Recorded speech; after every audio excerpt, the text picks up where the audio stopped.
שלום, מה שלומכם? אני תימור, המורה לאמנות, והיום נעשה משהו מיוחד. נעשה משהו עם נייר כסף. מה אפשר לעשות עם נייר כסף? נייר כסף, אנחנו יכולים לחתוך אותו.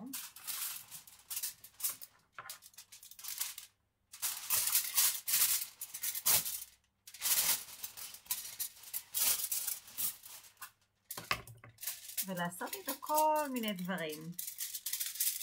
למשל, לעטוף אותו. מה אני אעטוף? תראו מה הבאתי. הבאתי כאן תפוח עץ, וגם תפוח אדמה. אני אעטוף את התפוח עץ ואת התפוח אדמה, ונראה אם נצליח לזהות מי מסתתר מתחת העטיפה. אז אני לוקחת את חתיכת נייר הכסף,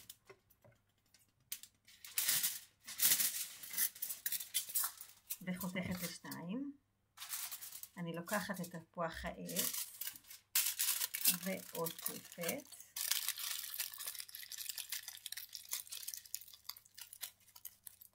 מה יש לי כאן? אני לוקחת גם את תפוח האדמה ועוטפת אותו.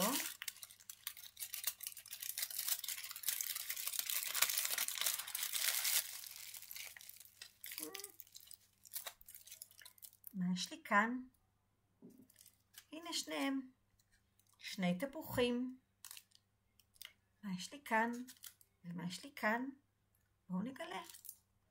קודם כל בואו נתבונן על הצורה. אוקיי?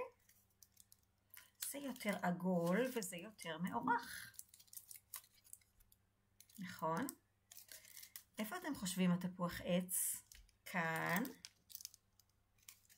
או כאן? בואו נגלה. אני חושבת שכאן הוא מעוגל, הוא עגול. בטח זה. נכון! התפוח עץ. בואו נגלה. הנה הוא. נכון. הנה התפוח עץ.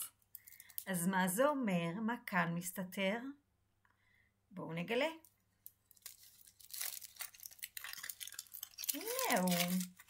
תפוח האדמה.